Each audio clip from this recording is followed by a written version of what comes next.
안녕하십니까. 오늘은 개혁의 사람 느헤미야에 대해서 말씀드리겠습니다. 느헤미야는 구약에 나오는 위대한 선지자 중에 한 명입니다. 느헤미야는 진정한 개혁의 사람이었습니다. 왜 개혁의 사람입니까? 느헤미야는 이스라엘 역사가 병들고 종교가 병들었을 때 하나님의 말씀으로 그 시대를 개혁했던 성공 사례의 주인공입니다. 오늘 우리 한국의 크리스찬과 한국의 신학도들이 느헤미야서를 시대와 역사를 개혁하는 교재로 선택해야 한다고 저는 그렇게 생각을 합니다.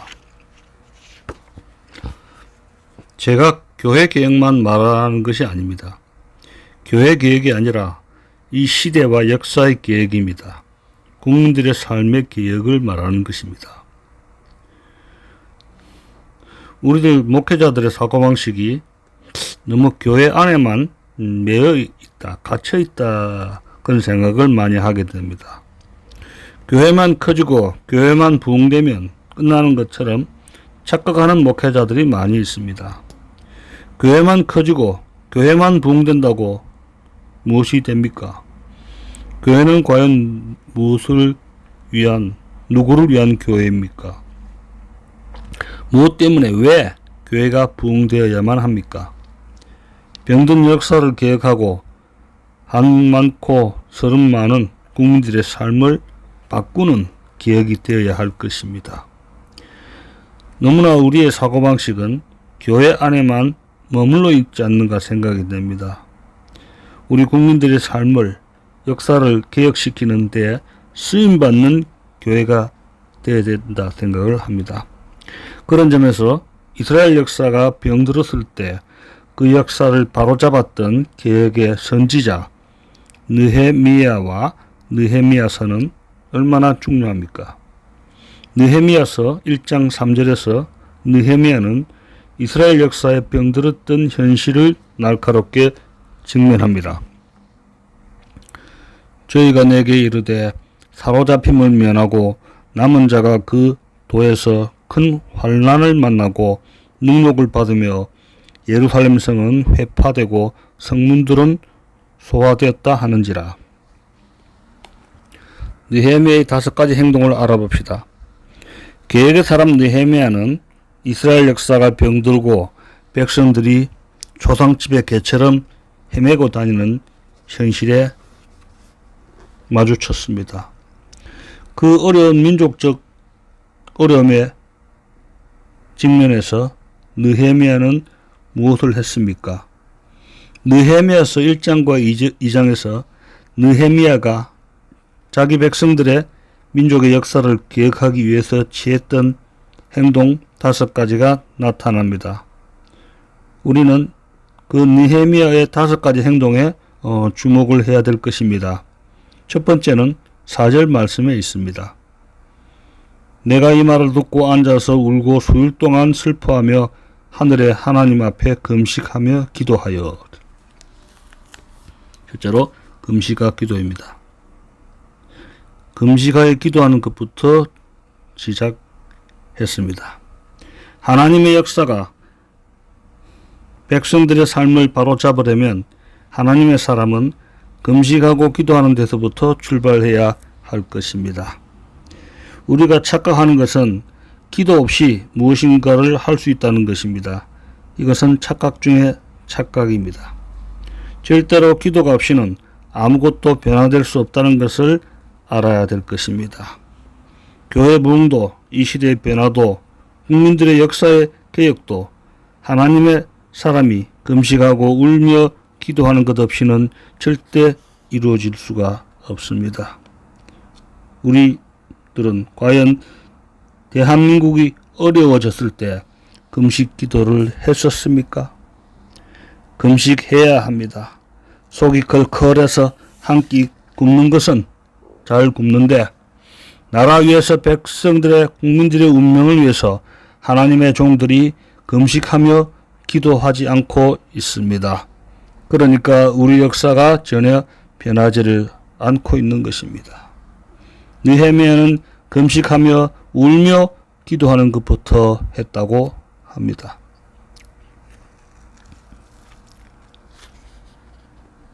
유명한 요한 웨슬리는 일정이 바쁜 날은 기도를 더 오래 했다고 전해지고 있습니다.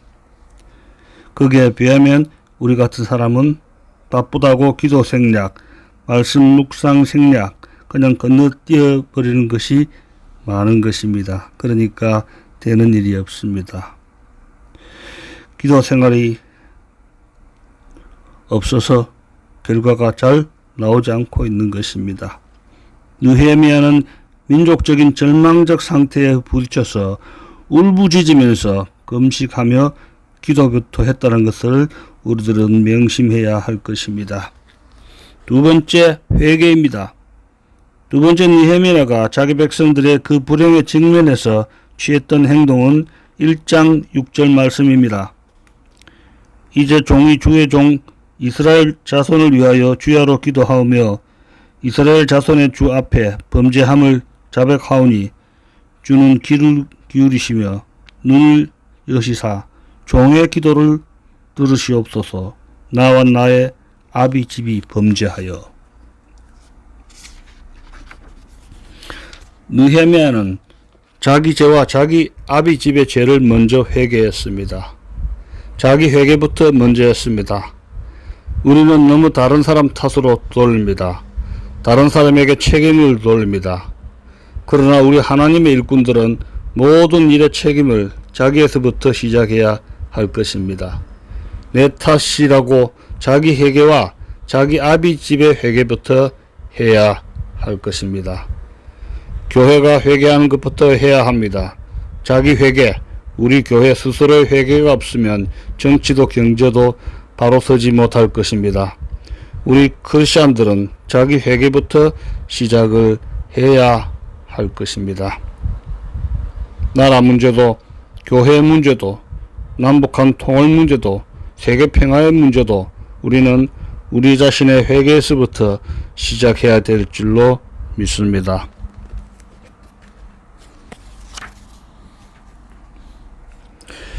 옛날 히스기야 왕이 병들어 죽게 되었을 때 낮을 벽으로 향하고 눈물로 통곡하며 기도했더니 하나님이 그 기도를 들으시고 그 수명을 15년을 연장해 주었다고 성경의 구약에 기록되어 있습니다. 로마서 8장 12절 13절을 보겠습니다. 그러므로 형제들아 우리가 빚진 자로 돼 육신에게 져서 육신대로 살 것이 아니니라. 너희가 육신대로 살면 반드시 죽을 것이로되 영으로서 몸의 행실을 죽이면 살리니.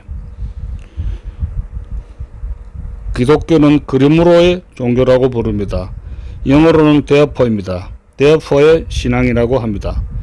왜 그러므로의 종교냐 하면은 불교에는 그러므로가 없습니다. 그러므로 앞에 우리들의 신앙 고백이 있습니다. 예수님께서 네 죄를 씻기 위해 죽으셨으므로 그러므로입니다. 나를 위해서 죽으신 예수께서 죽으시고 묻히시고 부활하셨으므로 그러므로입니다.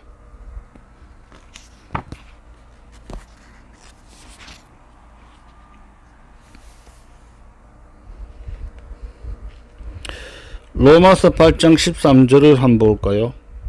네가 육신대로 살면 네 능력과 네 재주대로 살면 네가 반드시 실패할 것이로되 네가 내 성령의 힘에 의지하지 아니하고 네 방식대로 목회하면 반드시 실패할 것이로되 영으로서 몸의 행실을 죽이면 살리라.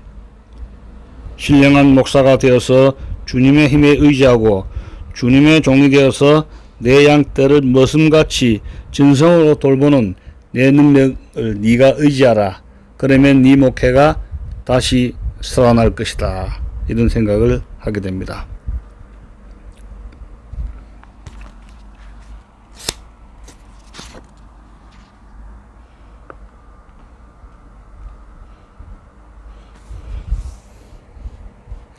영적으로 바로 서면 세상에 대한 문제는 주님께서 책임지신다는 것을 확신해야 할 것입니다. 하나님과 나 사이에 영으로 바로 서면 세상에 대한 문제는 하나님께서 책임지신다는 것을 우리는 믿어야 할 것입니다. 그렇다면 먼저 회개에서부터 시작해야 합니다. 먼저 회개해야겠습니다. 주님 앞에서 우리들이 영으로서 허물과 범한 죄를 회개하고 영으로서 바로 서면 그 다음부터 시작되는 것입니다. 느헤미야가 그렇게 했습니다. 세 번째 신앙 고백입니다. 느헤미야는 세 번째 한 것이 바로 신앙 고백입니다. 1장으로 돌아간다면 느헤미야 1장 8절 9절 말씀입니다. 옛적에 주께서 주의 종 모세에게 명하여 가로사대 만일 너희가 범죄하면 내가 너희를 열국 중에 흩을 것이요 만일 내게로 돌아와서 내 계명을 지켜 행하면 너희 쫓긴 자가 하늘 끝에 있을지라도 내가 거기서부터 모아 내 이름을 두려고 택한 곳으로 돌아오게 하리라 하신 말씀을 이제 청컨대 기억하옵소서. 느헤미야는 민족적인 비극에 직면해서 역사를 개혁시키는 성공한 사람이 되기 위해서 먼저 신앙 고백을 분명히 했다는 점에 주목해야 할 것입니다. 어떤 고백이냐 하면 야훼 하나님이 역사를 주관하시는 주인이라는 고백입니다. 믿고 순종하는 백성은 축복할 것이요 불순종하는 백성은 세계 흩어지도록 하는 주님이십니다. 심판의 주님이시고 사랑의 주님이십니다. 역사를 주관하시는 분은 야훼 하나님이십니다. 이스라엘 백성들이 심판을 받아 망하게 된 것은 바벨론 때문이 아니고 백성들의 죄 때문이요 하나님의 법을 어겼기 때문입니다. 심판의 주인이시고 역사의 주인이신 하나님의 뜻을 어겼기 때문에 이스라엘의 역사가 무너진 것입니다. 우리 모두 신앙 고백이 먼저 되어야 할 것입니다. 넷째 헌신입니다.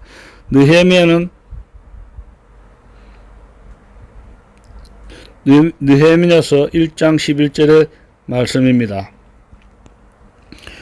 주여 구하오니 귀를 기울이사 종의 기도와 주의 이름을 경외하기를 기뻐하는 종들의 기도를 들으시고 오늘날 종으로 형통하여 이 사람 앞에서 은혜를 잊게 하옵소서.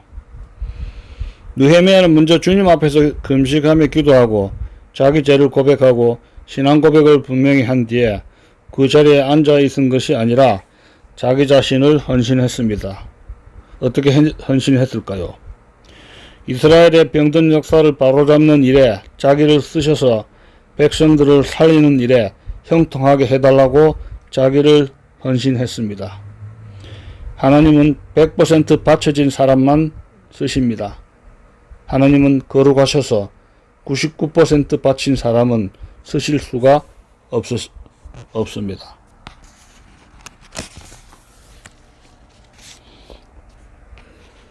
다섯 번째, 느헤미야는 준비를 했습니다. 2장 1절에서 16절까지를 살펴보면 말씀으로 철저히 준비한 것입니다. 우리에게 부족한 것이 있습니다. 중요한 것임에도 불구하고 우리 한국인들이 이 점을 가장 못합니다. 하나님은 준비된 사람을 쓰신다는 것을 알아야겠습니다. 느헤미야 2장에서 느헤미야가 얼마나 철저하게 준비했는지를 보고서 감탄하지 않을 수가 없습니다. 우리 시대의 느헤미야의 말씀은 우리 일꾼들에게 주는 훌륭한 교과서라고 할 수 있습니다. 느헤미야서는 자기 인생을 걸고 준비했다는 것을 나타내고 있습니다. 우리는 고린도전서 2장 4절 말씀에서 우리 시대의 크리스찬들이 젊은 청년들이 진짜 해야 할 데모가 무엇인지를 깨달았습니다. 그것은 성경 말씀에 나오는 데모입니다. 내 말과 내 전도함이 지혜의 권하는 말로 하지 아니하고 다만 성령의 나타남과 능력으로 하여 이렇게 성령에 있습니다. 데모하는 청년들은 지금 길거리의 주인이 되지만 미래는 준비하는 사람이 차지하게 되는 것입니다. 캠퍼스에서 진실로 이 교회와 민족을 바로 세우는 일에 철저하게 준비해야 할 것입니다. 미래는 과연 누가 차지하게 되겠습니까?